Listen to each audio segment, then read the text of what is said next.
Bonjour et bienvenue. Nous sommes ravis de vous revoir au centre Age of Union. So welcome everyone to Age of Union and today's Open Doors. Alors, je me présente, Laetitia, la responsable des événements et des visites à Age of Union. I'm the event and tour manager here at Age of Union. Alors, pour commencer, on voulait juste savoir si il y avait des gens qui parlaient juste français or only English. Les gens qui parlent juste français, qui ne comprennent pas l'anglais. Non? People only speak English? Only English. OK. Alors, vous pourrez décider si vous faites bilingue, mais les questions, on fera une conférence peut-être bilingue et les questions pourront être en anglais ou en français. Alors, avant de commencer la conférence, je voulais juste souligner que le centre se trouve sur les terres traditionnelles non cédées des nations Ganingayaga et Haudenosaunee du Saint-Laurent, les gardiens des terres et des eaux sur lesquelles nous nous réunissons. Djangjae, Montréal, est historiquement connu comme un lieu de rassemblement pour de nombreuses Premières Nations. Aujourd'hui, elle abrite une population diversifiée de peuples autochtones et autres. Nous respectons les liens continus avec le passé, le présent et l'avenir dans nos relations avec les peuples autochtones au sein de la communauté de Djangjae, Montréal. Et nous sommes reconnaissants de pouvoir y créer, collaborer, divertir et travailler.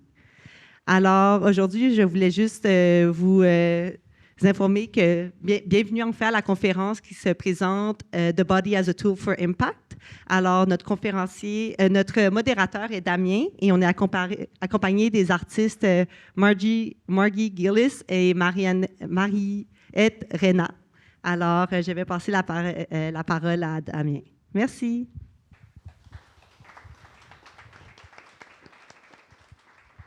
Merci beaucoup, Laetitia. Merci à tous d'être ici. Thank you so much for being here. I think we'll jump back and forth between French and English. Feel free to make the questions in any of the two languages. Before I introduce my guest, I would like to thank Age of Union for being such generous host throughout the whole exhibition and the series of conferences, because we felt really a warm welcome here, and I couldn't think of a best place to present the exhibition for the first time. The reason for this conference and the reason why I chose this topic to close the exhibition, first of all, I think any occasion to work with Mariette and Margie is a good occasion. So I think I cannot close this series with a most loving pair of people, and that makes me really happy. Also, I feel that one of the great goals of this exhibition was to present art as part of the solution for social and ecological topics. A lot of the time when we think of art as a decoration, as something that doesn't have a direct impact in terms of ecology, in terms of social issues. But time and again, when you know about art, we prove that from the art, we can change things. And one of the things that I think makes me so impressed and so happy to work with Margie and with Mariette is that the tool is their body, the tool to do art, but their tool for engagement and for changing the world is their own body. And I've always felt, and I'm gonna speak right now just uniquely about Margie from the first time that I worked with her a long time ago. I felt that once she started dancing, the air around us changed, the energy around us changed. And I was always curious on how to do that. I think for me, it was a transformative experience in the terms that as a photographer, you don't always use your whole body to take pictures. But after that, for me, it was I need to engage the body because I don't take pictures only with my eyes. I take it with my whole body. And when we engage with any topic, especially when we want to create a positive change, we need to engage the whole body. So the reason why I wanted to invite Margie and Mariette is because they're very knowledgeable in terms of the conscious of their own body and the relationship that they have with other people. And they've developed these tools through the years in their own practice in order to know how to change their interaction between themselves and the rest of the public and affect that public through the energy that they project to other people. So there are at least two lines of interest today. First of all is the inclusion of female narratives into art and to governance, and also using the body as a tool for impact. So if we can go to the next slide. Let's go to the next slide, please. So just to give an introduction as well, today we're concentrating on this specific goal, which is the idea of gender equality and gender equity is really important in the construction of Terrarium, and one of the main elements of my studio Terra Sapiens. And when I talk about gender equality, it's not just, we're gonna have the same amount of women and men in the team, which we have, but also, most importantly, is the inclusion of female historically values and narratives within the work, which these values can be embodied not only by women, but also by men, and those values are compassion, sort of being nutritious and nourishing of actually nature and other people around us, community building, etc., etc. Because I'm more interested in what Margie and Mariette have to say, so we're gonna go to them, and I would like to start with the questions. I wanna introduce Margie and Mariette in terms of the project. So Margie played love in our immersive experience. Love not as a romantic value, but more as agape, the kind of love that ties us all together. And in terms of social impact, that can be, for example, empathy, it can be altruism, so other kinds of love that have a positive impact in the sense that we relate to other people as individuals, but also within society. In terms of Mariette, she played life. And in this sense, all of the characters and all of the people that I chose to play the elements reflected the values of each of those characters, those archetypes that we presented. So I worked with Mariette for the last 10 years, and I thought that she was a great representation of that spirit of life and giving and generosity as well. So if we can pass to the questions. So I'm gonna put the first two questions to my guests. So first, how does knowing the body and body self-awareness change the way that we relate to ourselves, others, and our environment? And the second question, we can go back and forth. What are the techniques that you have developed in your practice to consciously affect your public and collaborators? Who wants to start? Easy questions. Well, it's two very big, large questions, so it's going to be hard to find an answer in like 5 minutes. But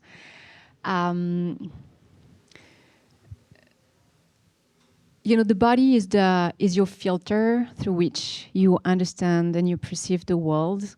So understanding how your body works and how your senses work and how you receive information through your body is, I think, something very crucial, because it's going to give you information about how you perceive the world. As an anthropologist, there is something that's really fantastic, I think, about the technique of being an anthropologist, is that you go to a place you don't know and you use your body to understand. The first reading of your environment is through your body. What do I feel? What do I see? What do I smell? And all these informations are going to help you understand what you have in front of you. For me, this tool has become something that I do in my everyday life. Whatever I do is like this sense of curiosity, and that starts in the body. I think when you are curious, you are more willing to see and to experience some things that's different than than what you're used to. I feel that we're scared of change or scared of difference or otherness, but by exploring your body and your senses and having this state of openness and curiosity, then you become much more open to something that's different than you, which I think is extremely crucial, especially in that time where so many things are changing in the world. So yeah, I would say that for me, it's one of the crucial aspects. So when I started to dance professionally over 50 years ago, I danced all my life. It's just what I did. I used my body, and I was not particularly controllable as a child. I had a lot of emotion, and my way to understand that was physically. So I started moving as a professional out of a philosophy, a desire to communicate with people, a desire to be essential, and a desire to problem solve using my body. And 50 years is a wonderful amount of time to get to spend and just feel like you're just beginning your research. I am aware that I am in a body. I am aware that I am part of nature and that nature is me. I'm just a little part, and this is my bit of nature that helps me understand the larger nature. I feel out of my 50 years experience, it's very essential. I've always been an activist. I've always been involved and engaged in our interconnectedness and our ability to transform. I know that when the body gets involved and you know something, you know it totally. You know it completely. You know it intellectually, spiritually, emotionally, physically. The whole gestalt of knowing is there. And when we can engage people in a full sense of knowledge, not just an intellectual sense of knowledge, and not negating the intellect, obviously, but a whole experiential knowledge, then we have the person making a shift toward in consciousness that is profound for them and their interconnectedness to everything else. And that sounds very philosophic, but I spend my life turning that philosophy into practice and growing that philosophy. So working with, when we imply the body in conflict resolution, because the body is in conflict resolution, or we imply the body in decision making, along with the intellect, the spirituality, and the emotion, we have a totality. We have a feminine and a masculine consciousness that can, I believe, move us forward. So if these decisions we are making as a society also are involved with physicality, then we move forward. A small example, in England, the Parliament asked about, I guess, 8 years ago, for a study to be done on what would be the cheapest way, on the best way. The criteria was for the maximum health. So it was emotional health, physical health, well-being, intellectual health, which of course involves oxygenating your brain, blah, blah, all of the physical things that sustain intellect. And the answer came back, dance. And they said, okay, what's number 2? As we grow older, just a little note on all of this, when we're younger, we're trying to accomplish the world, so we need to do rote. We need to rehearse, we need to practice again and again and again to accomplish ourselves within the world. As we get older, in order to grow new pathways through the brain, we need to move in metaphorical ways, in abstraction, and this creates new pathways through the brain. The brain is not disconnected from the body. It's not disconnected from, it's sustained by the body. The body is a direct correlation with nature, And so if we devalue nature, if we devalue femininity, if we consciousness, if we devalue the body, then we're obviously where we are today. So how do we re-engage? How do we re-engage people initially with themselves and their totality in order to re-engage them with decision making that is that is sort of no-brainered, if you will, that is just automatic response that comes from the totality of God. Stephen Hawkins was the person that scientifically found out what every single dancer knows, which is that your gut reaction is your primary brain. Your biodome is your primary brain. And then it's made the decision. Then it goes to the cerebral brain. Then it regroups and organizes and does all that, and then goes down back into the body, telling you what to do, where to go, and comes up with the hunter-gatherer or the organizational systems. But the initial decision-making happens in the gut. So if we're cutting ourselves off from that part of the process, to me, we're cutting ourselves off from nature. So I teach these things and I perform these things. And I think the main focus for me has been the transformative process and understanding how we shift and make shifts to create better consciousness and better understanding and better thinking and better action as human beings for ourselves and for others. And I think that, and so I do a lot of problem solving in motion. So that's what I do. And yeah, I just want to jump on something because it's just making me think that a month ago we went to, I also happened to work for Age of Union as a conservation manager. And months ago we went to visit one of our projects in Trinidad. And I had a chance to do patrols with the rangers to were saving the turtles on the beach and taking care of the turtles and the nest. I'm gonna make the link to the body soon. And so one morning, you know, we woke up at 4 a.m., 5 a.m. We're on the beach and we're starting the nesting count.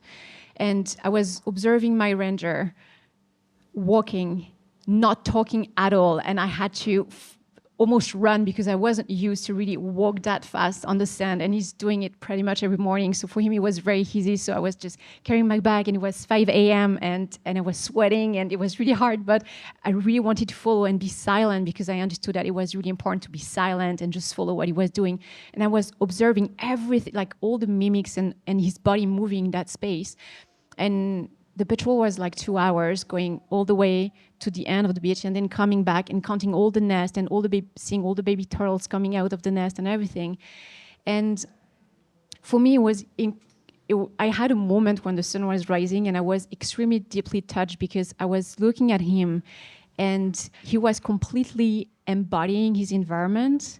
And he was walking in a way that was completely natural, but with so much respect of being aware of everything that's around him. And suddenly I thought, like, this is what we're missing when we live in the city, disconnected from nature.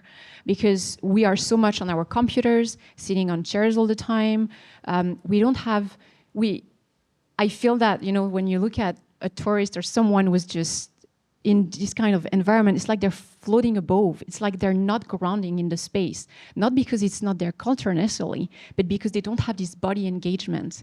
And it really, for me, it's this sensation that it's cut from here so they understand and they can understand where they're at and they analyze everything with their brain, but it's like their body is not sensing and receiving information of the space where they are. That's the thing. We live in these societies that are action-oriented. So if I touch you, I'm thinking I'm sending energy to you rather than putting out my hand and feeling the energy coming off of your body and into me. So this listening to the world, this listening to each other, this knowing that communication is fluid, and that the whole body, the same DNA that made your eyes made your skin. I mean, there's a lot of information that the skin can get that the eyes need.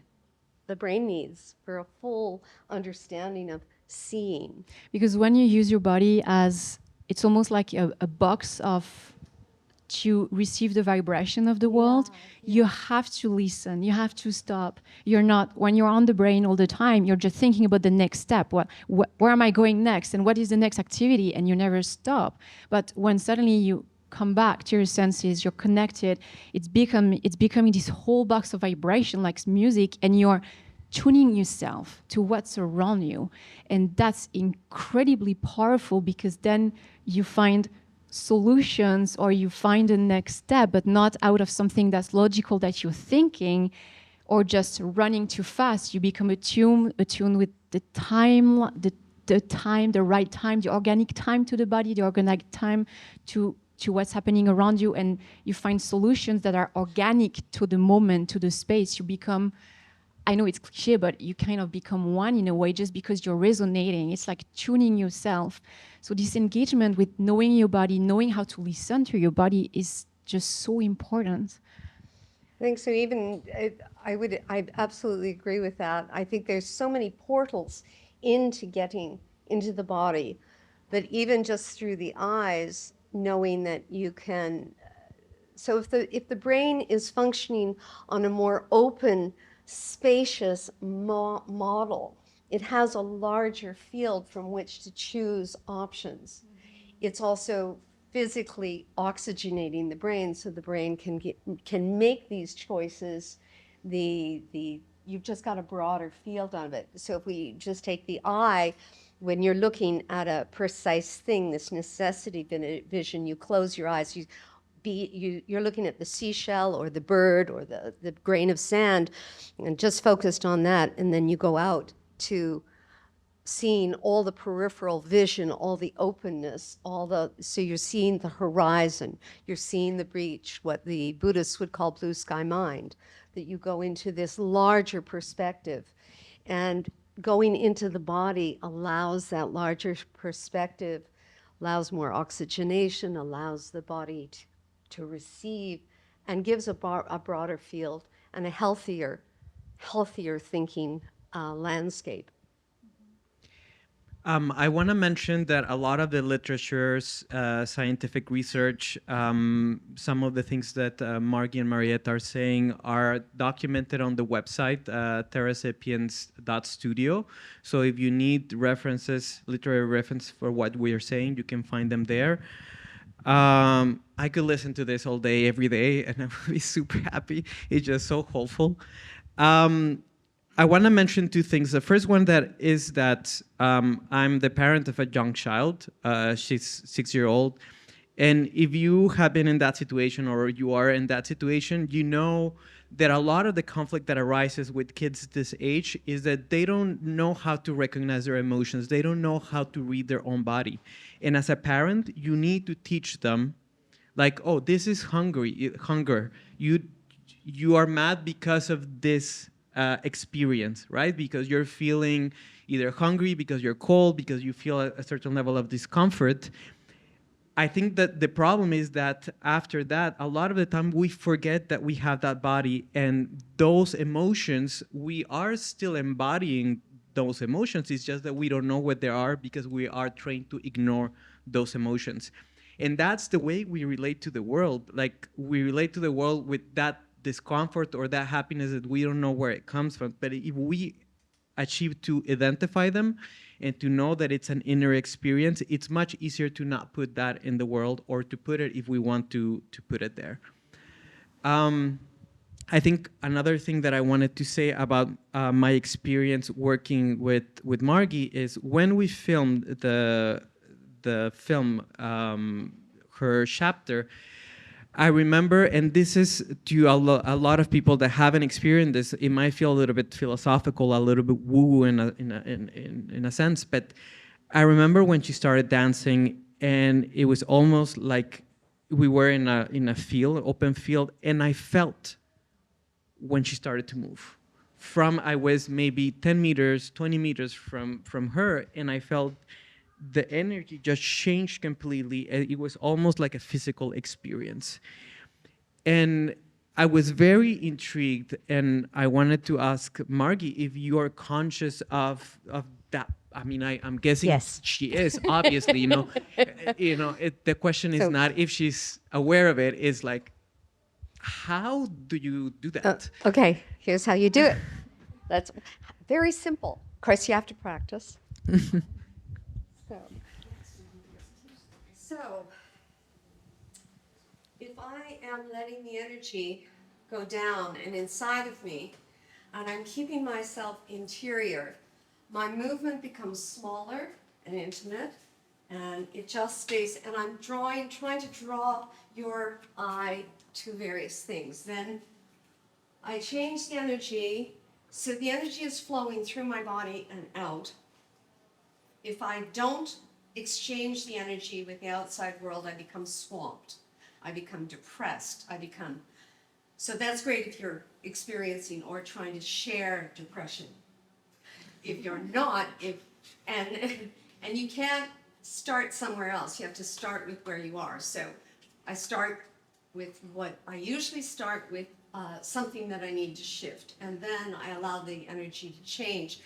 And so if I'm dancing and I'm just dancing in a very small way, I get smaller in my body, I get smaller in my ideas, but then as I let the energy come out through the channels and I just open up, and I'm not actually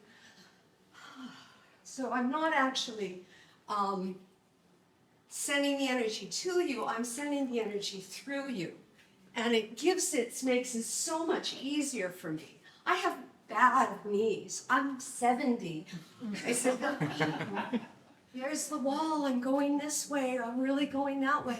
But when I feel the energy move through me and carry me forward, I can just take off. It's just, boom, yeah, let's go there. Yeah, oh, there's light.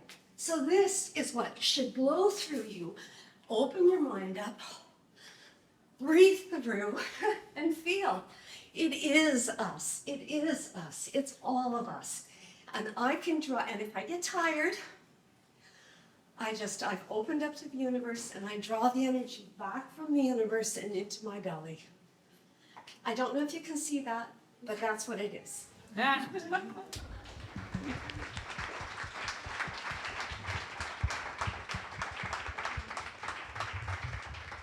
So it's practicing changing consciousness, shifting energy, shifting perspective. I want you to open up. I need to open up and listen to you and beckon you into me. So I identify the problem, boom, or I hear the problem, or I see the problem, and then I test it. And I test ways of changing and shifting and growing and moving those things around. Physically, dynamically, energetically. Huh? Yes. Breathing, yes.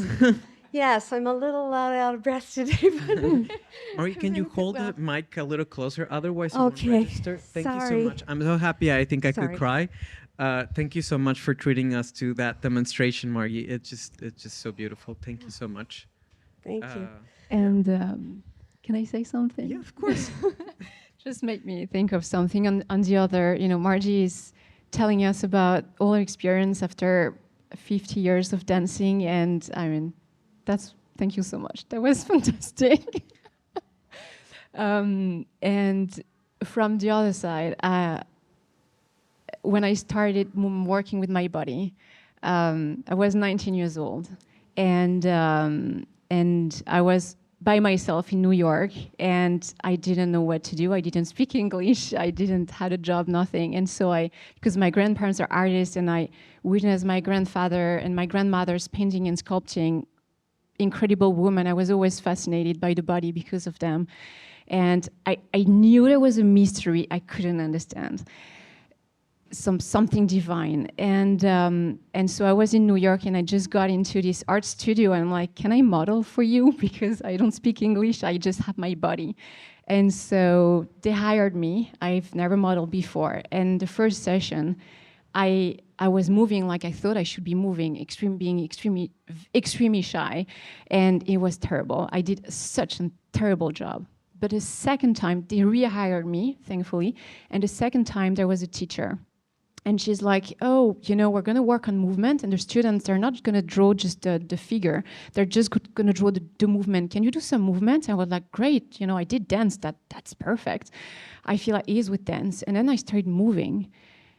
And suddenly I just realized that because it wasn't working before, because I was just stuck in the envelope of my body. But when suddenly I started moving and it was all about the space around my body, then it was completely different. And I was 19 years old. And for me, it was eye-opening that it's not, we think that it's about the body, but it's about how the body reveals the space and makes the space move. So it's like seeing it in reverse. And for me, it was, since Damian was I became passionate about that. And this is what I've studied until now, which is just 15 years. So I'm still very young. But yeah, I think it's an echo of what you're explaining and what you've gathered after 50 years. And for me, it was just this little insight of, oh, this is what it might be and what it is. And I think we can go to the second question. Okay. No. Let's. Yeah, that's it. How can a body practice be used for conflict resolution? How can it be used to improve our relationship with the environment? OK. Alors, small question. You have 2 minutes. Oui. Je pense que la chose qui est le plus important pour moi, c'est quelque chose que j'ai créé avec des autres personnes qui disent en anglais, c'est everywhere you aren't. Toutes les places que tu n'es pas.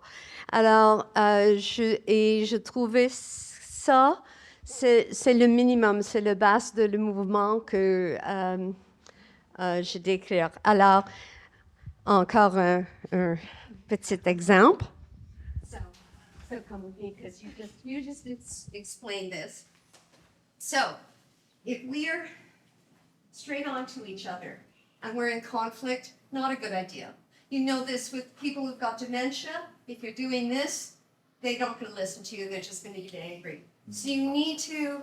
So if I stand behind her and she yells at me, I can see her perspective. I can feel her. I'm safe. I'm fine. And so there's a change in that. So what I do is everywhere you aren't, which is that I move in the space where she isn't. And I can go anywhere she isn't, and you can come into my space anywhere I'm not, right? And we just move into each other's, into the area around us. Then we get to notice the space between us and what the energy dynamic is. If you're having conflict, if you're in a country or in a situation where there's conflict, the people who are in conflict are getting something out of it. What is this person that's in between? What is the quality that this energy has that's between the two people? And how do you shift it? And you're not going directly at the person. You're going around and through the space. And you'd be amazed at how clearly your brain understands that when you're in motion. Really simple. It seems like such a little thing, but the brain clearly understands and then can make sense of that, and out of that solutions can start coming. People will do these exercises and then feel and think, and we add different elements into them, but a lot of it has to do with seeing the space around. Seeing the space so that you're comfort, so that you're moving, and you're not in conflict. You're in fluidity. You're in fluidity. What's the energy between the two of you? Where's the space where you can move? This is protracted. You can't get, we're locked in. We can't say anything. But here, we both have freedom. We're both moving in any way that we want to, but we're moving in relationship to each other. And you can roll through the floor, and you can get stuck on the ceiling, but you're in relationship. How close? How far? And these things make a difference. And also illuminate for us where the conflict's at. And one of the most favorite times of my life was working with young men who were very disenfranchised, and they were explosive, and they were angry, and they were frustrated, and I was teaching them a friggin' dance class. And I had them push me. So if you push one leg, just with one, yeah, there we go, there we go. So pushing, and I was younger then, so I could really take, so that the movement is coming off to the side. The movement is constantly coming off to the side. There's no, I'm giving this person an out. I'm never stopping her movement. I'm allowing the support. So a lot of force could be built up, and you could really go through a lot without injuring the other person. And those boys at the end got it, understood it, did it, and never again would they have to be frightened in their life of having too much energy hurting anybody. And then they danced with the young women, and it was the best thing I ever taught or ever did in my life, was giving these young people the chance, and these young men to know their power, and know that their power could be safe. It didn't have to be this. It could be this. You know, well, I've got so much violence in me. Good, great, that building needs to come down. Could you do that? Yeah. Bonus points. It's not bad, it's how we use it. And knowing that our frustrations and our angers, as they build up, reasonably build up at times, can be used in a fluidity of motion, a fluidity around us, as opposed to just we're getting too stuck, and we're trying to fight in the stuckness. Nah, leave it. Go find out what other possibilities are there besides just banging the nail on the head. Does that make sense? That's fun. And beautiful. As human beings are when they're not wrecking the planet. So. Well, thank you for that. This is going much better than I thought, and I already knew that it was gonna go well. So you've spoken about conflict resolution, and the last time that we talked, and there's a documentary on the other room about this, but I think that we've worked really hard as humans since the beginning of culture, precisely in separating culture from nature, separating ourselves from being animals, and we've justified in every way possible, like having consciousness, having an intellect, having a soul, in order to position ourselves on top of the nature chain, right? And to say, like, we're not part of nature, we are culture, we control nature, right? So to the second question, how can we use dance precisely to improve this relationship with the environment and with nature? I don't know, I'm sure you have an amazing answer, both of you, to this, and to our bodies actually being nature.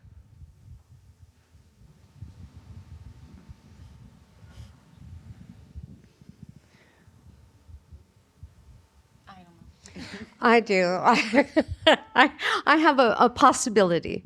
Peut-être c'est pas la vraie ou juste mais réponse à la question, mais ça pose d'autres choses. Et ça, c'est même, comme j'ai dit, avec Angleterre, et cette demande, pour nous, c'est la même chose. C'est juste de commencer de danser. Commencer d'avoir une sensibilité, de nous, on se passe, et que nous sommes la nature, et de bouger avec cette idée évidente dans notre désir de bouger. Que je suis un humain, je suis la nature, et je suis fluidité. Je suis le lot. Je suis la terre, je suis l'air, je suis tout ça. Et de suivre les éléments qui sont dans nous. So I really think that is the best way to do it, is by doing it. And to realize the relationship with nature is not out there. The relationship with nature is us with ourselves, because this is the nature. This is it. All of this is this boom, boom, the whole thing. That's our nature. That's our first primary understanding of nature. And then from there, understand, but we just start moving with the understanding that this is nature. It's not my relationship to nature. I am nature. So be nature. Be nature in motion, not stuck, in motion. Not stuck is living. Stuck, death. Not stuck, living. Even trees, even rocks are moving and shifting. They just have a little bit more patience than we do. They're moving slower, a lot slower, some of them. So unless there's an earthquake. So that's what I think is helpful. And I know it sounds so simple, and I know it sounds so, but it's in that simplicity, it's in the truth of that simplicity that we get an organic, healthy understanding of how to move our pathways, open our ways, and open the relationship between ourselves and those we are stuck in engagement with. And I feel there is something also very important is just become more aware of the conflicts inside of you and the tensions that you have inside of you. And I usually like to start with the hands because, you know, the hands are, we do a lot of things with the hands, and because there's so much trauma, thought process, desire to go somewhere, to have a career, and all the expectations. Everything is for me. Everything is in the hands, and the way you grab things. You know, just observing the way you grab things, the way you touch things around you is something that's extremely important. Like, how do you, when you make the dishes, when you touch someone, when you touch your kid, like, how do you, with what intention do you have in your hands? And just starting to realize how much your body is always completely stuck, completely like you're expecting something to aggress you, or you're just really tense all the time. And sometimes it's just during the day, sit on your chair and you just stop for 1 minute and you just scan your body, like, how are my shoulders and how my feet, am I grounded to the, like, how do I feel my weight on the chair, and how do, oh, my shoulders were actually up, I didn't notice it. Okay, just get them down. And even if you do that like 50 times a day, I mean, it's fantastic, because then you start realizing how much you're just, when you're contracted, you're closing. When you're relaxing, you're expanding. But to do the expansion, you need to connect with the contraction first. So, and when you were talking about this conflict resolution also with someone else, it's about, can you just realize how much you're tense and let it go and expand, and it's scary sometimes, and you, but it's still, you do, you expand, and then you can receive the other person, you can receive another perspective, and then you can maybe empathize more with what's around you. So yeah, I think it's something that's, not be scared of realizing how much you can be tense, because this is also the first step, and that's also the work. And these guys too, am I grounded? Am I grounded? Am I grounded? What are my feet feeling? What's the world like underneath me? What is the cement like? What is the grass like? What is the rock like? What is the wood like? What is the carpet like? What is, can I feel from my intellect down through and connect myself into the center of the earth? Yeah, all of these are wonderful, wonderful little games and exercises and things for changing the quality of who we are. Very, very simply. Just, it's so often the cure, we think, I've got this much pain, it's so big, it's so big, it's so big, I need a cure that's as big as all that pain. And you don't. The cure is just a hope. It's a small thing. It's like, it's a small thing that makes the shift, that opens it up, that softens the heart, that gives the belly, the world in my belly, the arms, the reaching out of my ideas, the going forward with my ideas, the resting in my ideas, so listening to yourself talking and giving those things.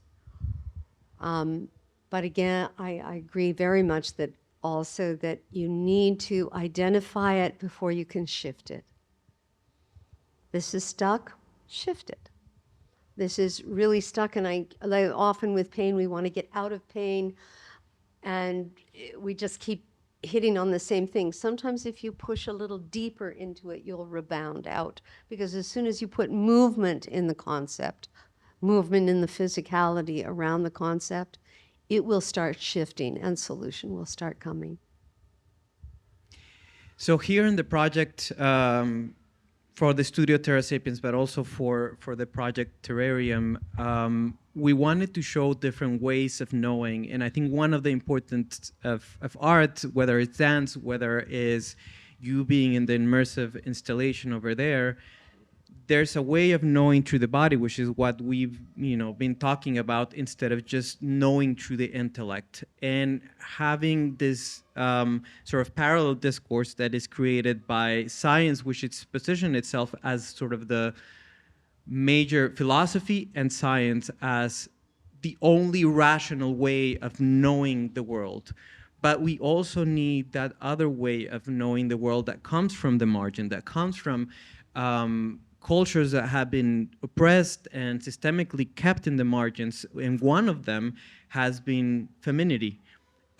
This is because in the narratives that we created as a society, as culture, women and indigenous people, black people, queer people have been designated as less than human. Therefore, because they have become a part of nature, the men at the top have deemed themselves the owners and the controllers of those bodies and the resources that nature provides. So some of the theories and some of the philosophies that we've included in Terrarium includes ecofeminism and queer ecology. And because probably most of you are not familiar with queer ecology, I wanted to put this phrase, which is basically rejects the idea of human exceptionalism and anthropocentrism that propose that humans are unique and more important than the non-human. Specifically, queer ecology challenged traditional ideas regarding which organism, individuals, memories, speeches, visions, objects, etc. have value. So this is really important, questioning what has value, or the fact that we as humans have more value than everything else because we have a consciousness. And if you pay just a little bit attention, especially at what's happening in biology now, you will understand that more and more we recognize that there are different ways of consciousness throughout nature. It's not only something that lives in mythology or philosophies that come from indigenous people or that seem like magic, but it's actually that exists. Even if you go to someone like Lynn Margulis, who is an extremely famous biogeologist, you will see that consciousness exists in the earth, and it looks so much like the theories and culture of indigenous people. We can go to the next question, which is the inclusion of female and queer narratives in our relationship of nature. So I know that both of you embody these values of compassion, of nourishment, of community building. So how do you think those values impact our relationship to nature?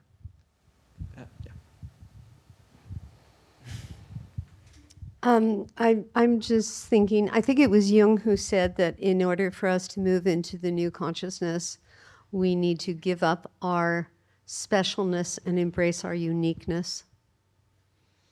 And that was just written down there. And I think that when we feel for our uniqueness, we see the uniqueness, the living uniqueness of nature. And I think that we understand our interconnectedness better. When we have compassion for difference and uniqueness, then we're in a state of curiosity and fluidity and health. And we are in our truer nature than a nature of being shut off and isolated, that we allow ourselves to breathe into love through curiosity. And then when you just, it's just more nature. It feels like nature feels. It's truer. That's good. Mariette, do you have something that you like to add?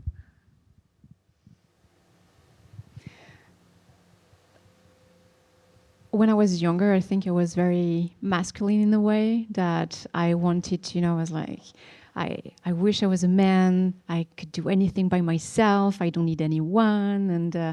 And and I was very, I was traveling all by myself. I wanted to travel like a man because it was hard to travel when you go to India or places like that. It was hard to travel as a woman, the way people look at you and the way they stigmatize you. And so I really wanted to be a man. And then I was gifted with, I got pregnant and I had a kid. And it switched my vision of the world in a way that I would have never imagined.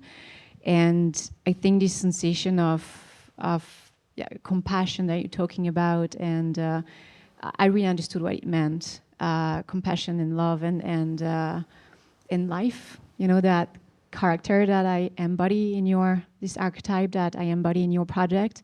I think I really got to understand it, and I think myself as before I was a little bit rigid. I had some things in myself I was a bit rigid, but I feel so much more community. Like now for me, the sense of community, completely being decentered, and it's okay to need other people, and I want to need other people in my life because we are all working together to make things happen. And even working at Age of Union, I used to work all by myself most of the time and being self-employed, and then I started working at Age of Union and discovered working with a team.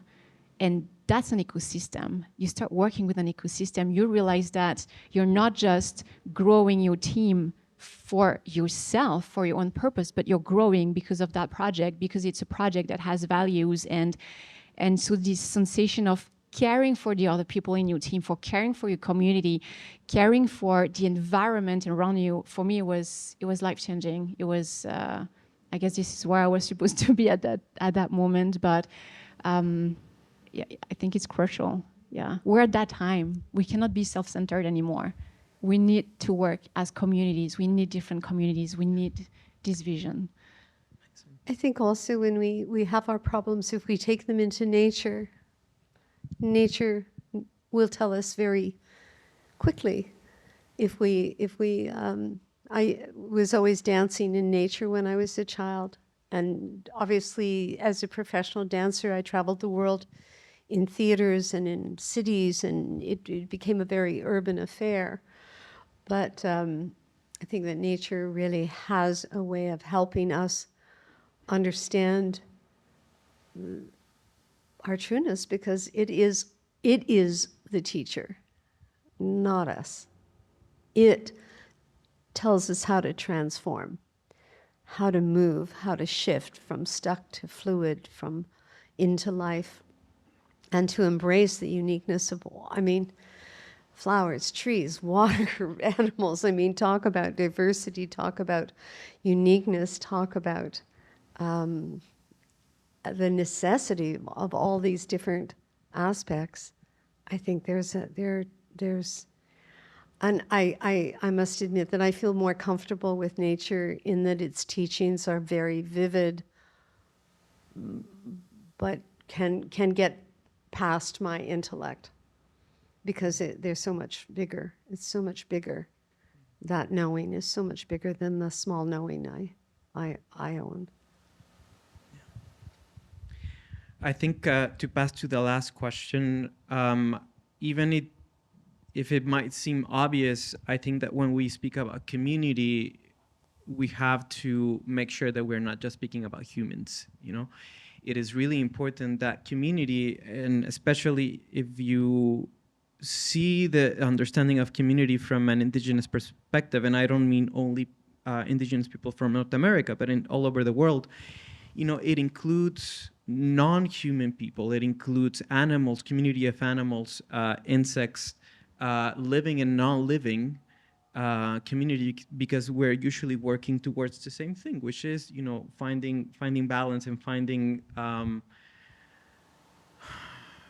the healthiness and harmony of that ecosystem. When we make that difference between, community, it's only humans, and we have to see for the health of that specific community, and we don't see for the health of the trees and the water and animals and insects, then we're creating this false narrative that we can be autonomous and separate ourselves from the world and not need it and not care for it. But we care when we see the rest of the world as a community and we care for it. It's not about exploitation. It's about nourishment of that community, and it's not about surviving, but about living in that community in a way, again, that is harmonious and mutualistic. You know, we procure the well-being of our community. And I would say that curiosity is a really good place to start. Innocence, curiosity, questioning, asking, and listening, and not immediately jumping to defensiveness, but keeping open to that. The last question is, what would you like your legacy to be? What would you like to live in the world? What would we like to live in the world? Leave as in leave after you're gone. Yeah, let's. What would you like your legacy to be?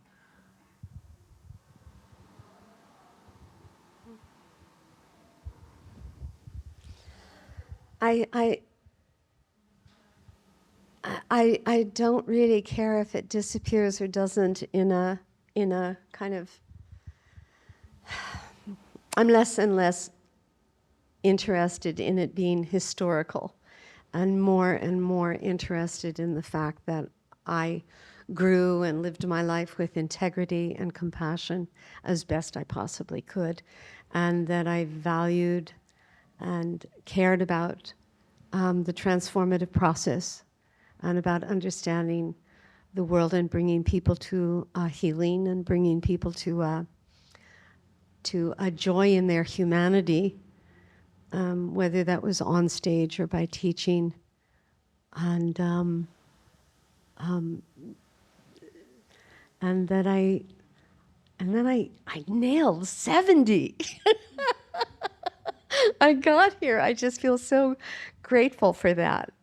So what is the legacy? I don't know. Right now it's all about just let it out.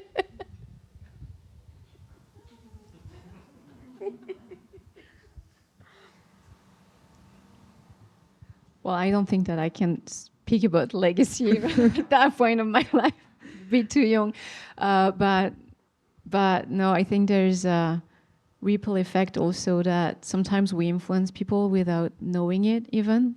And, you know, when you take care of your own energy and body and this consciousness, I think it has ripple effect on other people around you. And those people developing will have ripple effect on people around them. And this is something that, you know, it's like this energy that's like a balloon, and you just share it with other people and you get transmitted. And so it's just so much beyond us. I think that one of the things that I'm finally understanding that I'm really sorry I didn't understand earlier is that when having an argument with someone or having a difference of opinion, that I don't need to win the moment. I don't want to win the moment. I just need to stand in my value, and that the other person has a chance to go away and hear the ripple effect. If I close it, if I close the door of communication with the moment, you either say yes or you say no, then there's no living forward for myself or for them. There's no chance for me to be changed by the interaction or for them to be changed by the interaction. And I wish I had not looked for the quick solution so many times in my life. I think at this point I will open the floor for questions. Si vous avez des questions, c'est le moment. I have a question. I'm not far from your age. So when I was 18, I was in a jazz ballet class, and guys were not looked at too well at that time. Today I see a lot of younger people. I mean, there's two sides of it. I see a lot of anxiety in the younger people, but at the same time, I see a lot more acceptation into dancing. Do you feel that has evolved? Or is Absolutely. No, absolutely. It's evolved. Absolutely. And thank God for the pioneers like yourself that opened up the door and said, no, this is a place for bodies. This is a place for beauty. This is a place to experiment and understand. And I think that that's grown. I think that part of the depression is that our computers stimulate the flight and fright part of our brain, and particularly in children. It's causing a great deal of anxiety. And I'm sure that I'm arguing enjoyably and excitedly with a lot of my dear friends about where these things are going in terms of the anxiety of the age, how much seems accessible and how little seems accessible at the same time. But I am encouraged by people moving. I am encouraged by their dancing as opposed to, they're going for the quality, for the art, as opposed for, I mean, it's fun to go for the sport. I come from a family of Olympic athletes all over just nuts, my family. But Well, some of the dance I see is quite Olympic. Yes. But I think that dance as an organic sourcing of humanity, it is really exciting how that's growing as well. Excellence is very important in terms of ritual and communication. And I don't think there needs to be an argument between excellence and community. But I'm just encouraged by the type of movement, the embracing of different forms of movement, the hybrid forms of movement that are going on. And I hope it'll just be more and more and more part of people's lives, especially as it helps decrease the flight and fright. And we really do need to be careful because this is the connection to the vagus nerve. So this is where we get the information from our gut into our brain. So this is a very challenging area. I think it's very interesting for me, I find it fascinating to reflect on what our fourth brain is. And I kept thinking it's the brain that's going to help us understand our interconnectedness. And then I realized, oh my God, that's my biodome. So maybe we already have our fourth brain and we just need to get in touch with it. So I don't know. Yeah. So, but I do think that realizing that we are organic, that we are part of nature, not divorced from it, in a very daily manner is very helpful. And yay, dance. Yay, moving. Yay, expressing. Yay, having a body. Yay, putting our feet on the ground and our head in the sky and our arms open. Yeah.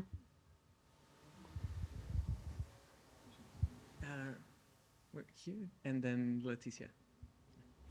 Yes, you. Me, Yeah. I wanted to just hear more about the hands, because you mentioned starting with the tension of the hands. I think that's super interesting. All our technology is very hand and eye centric. That's basically the only senses that we ever really engage. And so I'm just thinking, I'd love to hear more about that.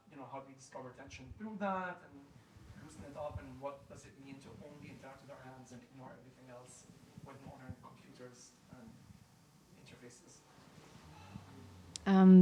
There is a very interesting book that you could read, Jacques Luceyran, Et la lumière fut.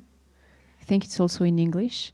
So it's the story of a man who got blind when he was 5. He had an accident, and I think he's the most visual person ever that I know, but although he's blind, and he really talks about so superbly how he reconnected with seeing the world through his hands. And he really explained those experiences that he did and how it's like he was trying to reach for something and tell his hands what to do and what to touch and what to feel, and then everything would become dark and black and completely blocked. And then when he would let his hands become alive and feel the world, and he was just here to observe what was happening, then it would start seeing colors, it would start feeling shapes and seeing shapes, and it realized that each finger is like has a life in itself. Usually we think as a hand like something like that, you know, but no, what if each finger really has a way to live, and how you just can feel the air holding your hand. You know, I love doing this exercise where you're not holding anything. No, you let the world hold you. You let the air hold your body, hold your hands, hold your arms. How are you opening your arms? You know, how are you lifting your arm? And can you lift your arm by letting the air just push you, you know, in your hand? And let this warmth come into your hand when you don't do anything. Just let it, feel it, just feel it. And by doing that, you're going to start feeling all the tensions and how blocked it is, which is great because it means you're starting to feel something. Usually when you don't feel anything, you don't even feel the tension. If you feel the tension, good sign, you're feeling something. It means it's becoming alive again. So be very much aware. And when also, I love working with other dancer performers because the other person teaches you so much about, it's like a reflection of what you do, and you can really feel when you work with someone, I'm sure you can talk about it too, but how much the way you touch the person, how much you are just imposing on the other, and just being aware, being open enough that you're just meeting the person with this curiosity, and you're just here to meet the person. How do you touch the person? Most people, when they touch, you know, when you take a photo, for example, with other people, and they're just like, you know, they're not touching you. People, I don't have a sense of, can you put the weight? Can you actually put the weight and let the weight of your arm just drop on the person, you know, and you're not, you know, don't be too much, but But I mean, it's incredible exercise to do because you'll discover the world so differently just by starting to be more aware of your hand. And then when you start with the hand, it goes back to the arm because it's connecting, and to the shoulder, and then to the chest, and then it moves down, and then you get to the feet, and so you realize everything is connected. You can actually take your hand. One of the exercises I do with my dancers for partnering is I have them feel the quality of the skin of the person. Then I have them listen to underneath the skin to the tone of the muscle. Then I have them listen to the bone. Then I have them send a message into the person's heart, up into their shoulder and down into their belly. And then I try to receive information from their belly, up and out through that arm, and into my body and into my belly. You can also open your eyes and let the world come into you as opposed to looking out. So if you just do that, just look at everything that you're seeing and just let that come into the openness inside of you. You just breathe it in. You take the world in instead of our constant going out. It's such a lovely feeling. And when you look at another person and you let that person into your inner life, so feeling that whole inner world, very exciting. There's a very easy exploration you can start with your hands, with your feet. You can do the same. Even when you sit it, is like, is it warm? Is it cold? Is it humid? Is it wet? Is it dry? Is it sand? Is it grass? And try to not think it because you know it, but because your body is giving you the information. Thank you. If you, well, there's this neurologist called David Eagleman. He has a podcast, and he speaks about the idea that they have learned from people with different capacities or discapacities, which is that it doesn't matter where the input is coming from. The brain will train itself to understand it. So, you know, when someone that is, you know, blind, or someone that is hard of hearing or doesn't hear, you know, they can train themselves to understand sound and understand color, for example, you know, and the machines or the things that have been invented to facilitate the understanding of those things can be, for example, close to the chest, or to the tongue in order to understand light and to understand color, etc., etc. So at the end, again, remember that your skin and your hands are as much a center for input recognition than your eyes. So you just have to be conscious of that. That's it. You know, be conscious of what your hands are telling you and getting from the environment. Letitia? I have a question linked to what you said earlier.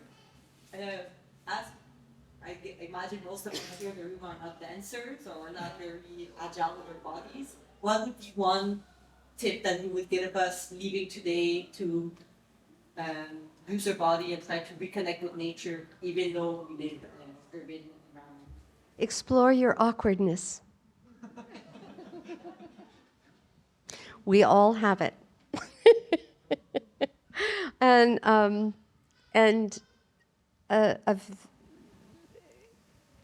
can I just do a simple exercise with you? Yes. Come on up. I have bad knees, you know? Yeah. Oh, it's not going to involve your knees. Okay. So you're going to come and let. I'm being paid to do this, so. Yeah. Stick your arm out straight in front of you. Okay, and pretend that you're just imagining the energy inside of your body. Okay, and it's like a balloon. You just want to keep it inside of your body. Don't send it out. Just want to keep it inside. Keep this joint relaxed. Keep it inside from your belly, and you want to keep this shape. And I'm going to try to lower your arm. Okay, ready? And I push you against it? No. You're just going to keep the shape. Okay, ready? So energy is inside of you, very, very strong, right? Okay. Now you're going to let the energy come out and flow out of you. And why don't you put your hand across her shoulder and now out to his shoulder and then out through that wall. Now, it's like a hose. So you don't want to tighten anything. You also don't want to send it up to your head and down through the arm because your head doesn't need to think. You can do anything with your head. Your head can be busy, like you can be like washing the dishes, talking to a baby, and on the phone all at the same time, right? So this doesn't need to go through your head. It's just the energy coming out. And I want you to rest your arm on the energy. Just send it out. Really, really send it out to him. And now just feel it coming from your belly out to him. And you're going to keep the same shape.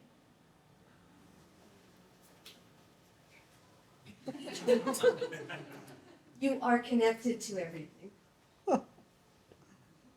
Wow. Yes, it's just so simple.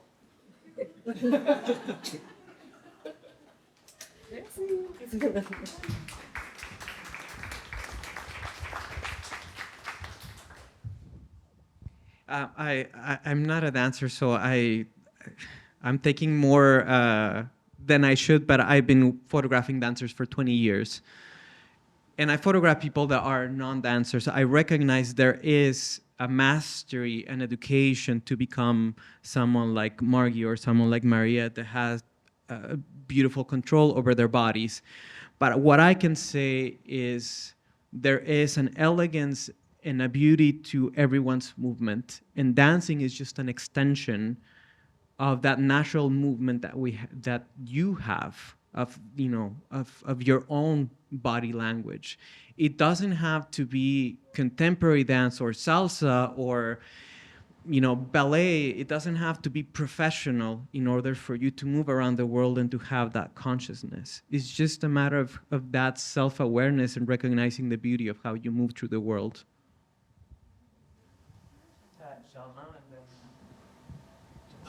Hi, thank you so much for sharing your knowledge, experience, and wisdom with us.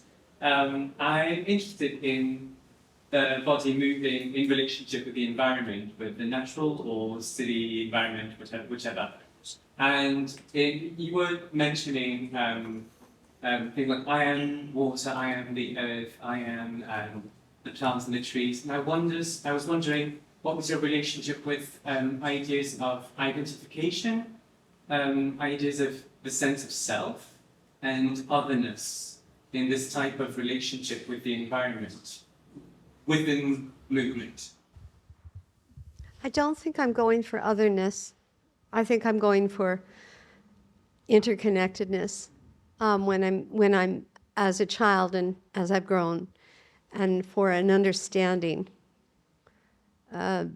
So like when I hit 50 and was going through menopause, and I started realizing that my skin was separating from my muscle, which was separating from my bone.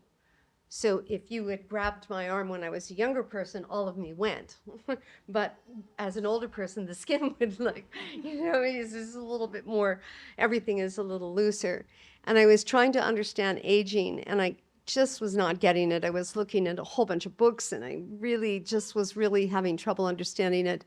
So I went back to nature, and I went and I decided that it was a big problem, so I had to stand near big rocks. And then I would just start moving in a way that I felt the rock was telling me to. And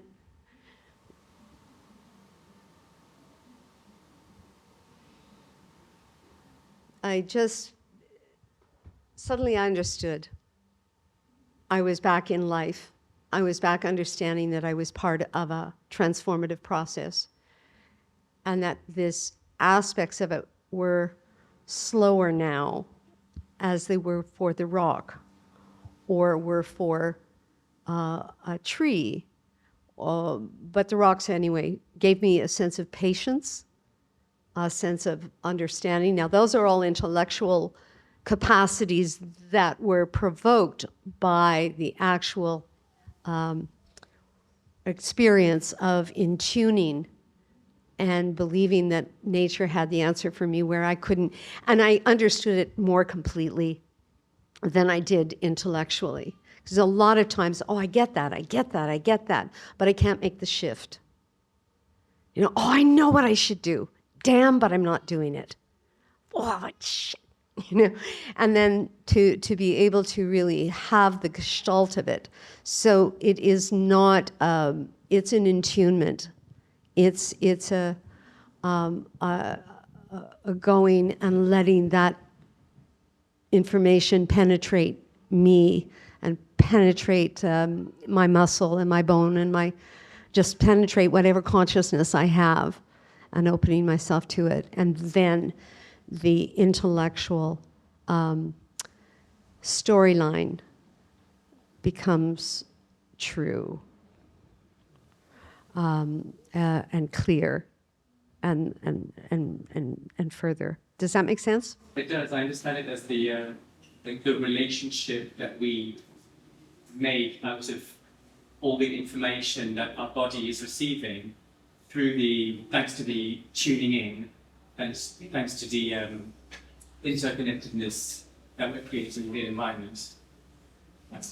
So a Buddhist would probably just be able to sit, but my Buddhism is very active. So I think better in motion. So that's what provoked me into that realization. But yeah, and starting with the plant, starting with turning the water on, and playing with water, starting with feeling the quality of the air and just moving my arm in the air and with the air, and how does that feel?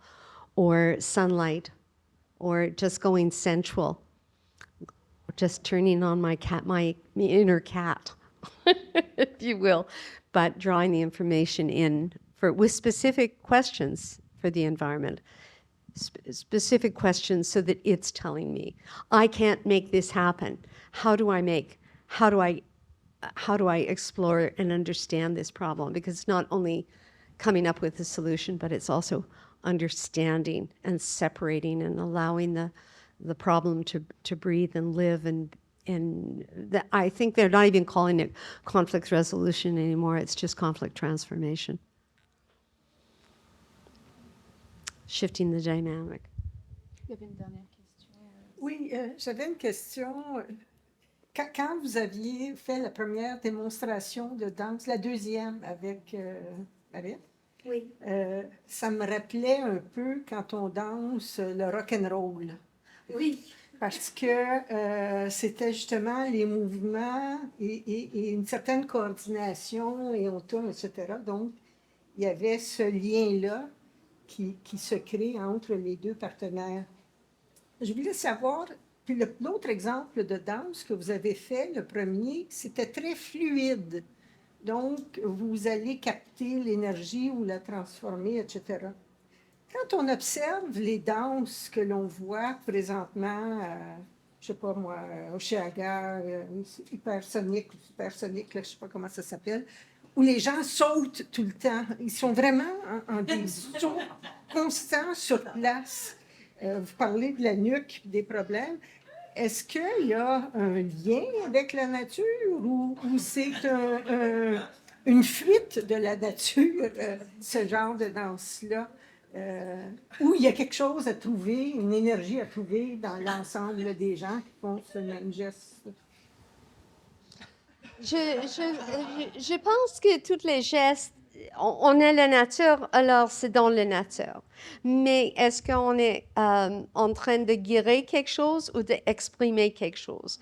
D'un côté psychologique, je vais dire c'est un combat. C'est un endurance, d'être capable de faire quelque chose encore et encore et encore et encore, et juste répétition. Il y a une répétition dans la nature.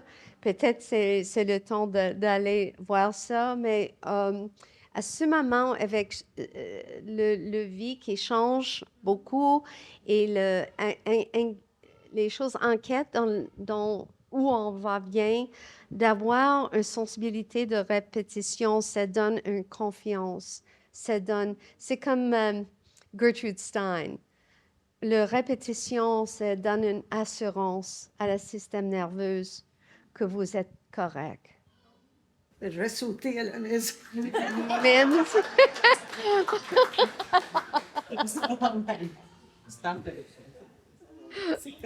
C'est intéressant. Je suis dans le même club des 70 ans, alors. Ah, yeah! No club.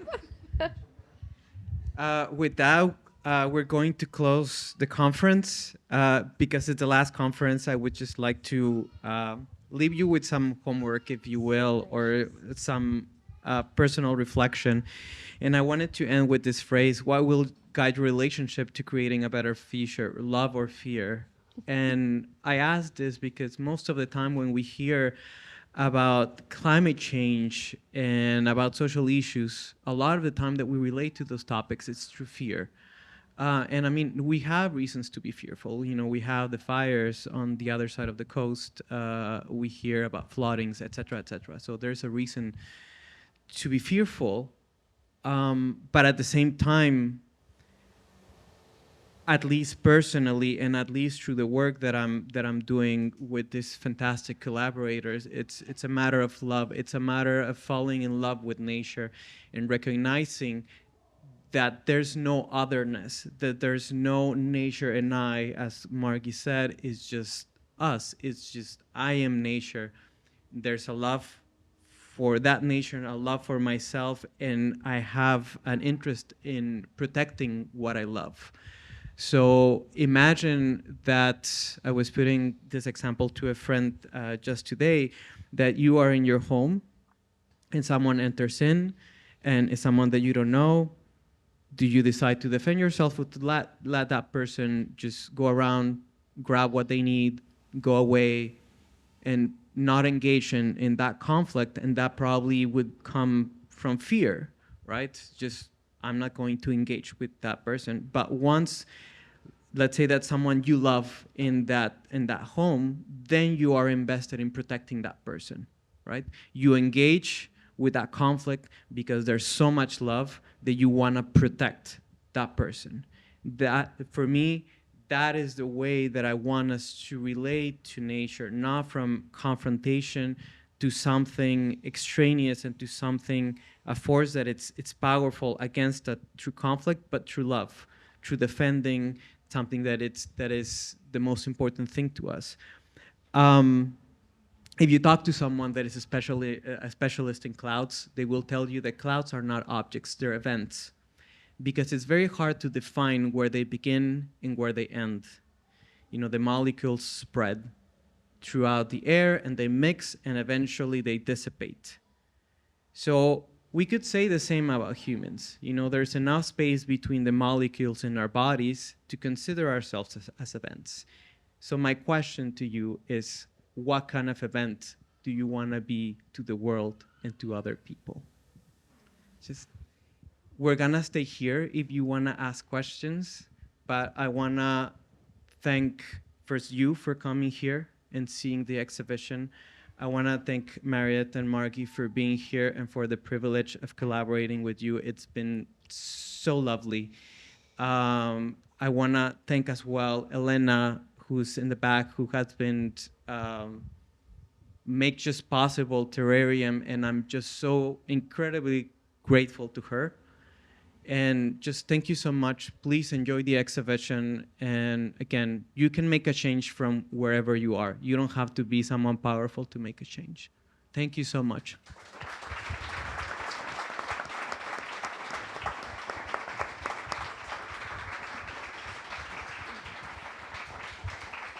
So thank you again, Damian, Margie, and Mariette. This was a very interesting talk, and thank you for making me discover my awkward body. Alors, Beautiful awkward. Alors, juste pour informer tout le monde, aujourd'hui, c'est la dernière journée de l'exposition Terrarium ainsi que de l'exposition 1885 qu'on peut voir au deuxième étage. Vous avez jusqu'à 6 heures pour voir les deux expositions. Et vu que vous êtes ici avec nous aujourd'hui, je vais vous informer un peu en avant-première quelle sera notre prochaine programmation. Alors, le 29 septembre sera le vernissage de 3 nouvelles expositions. Focused on Nature du photographe Prince Hussein Aga Khan.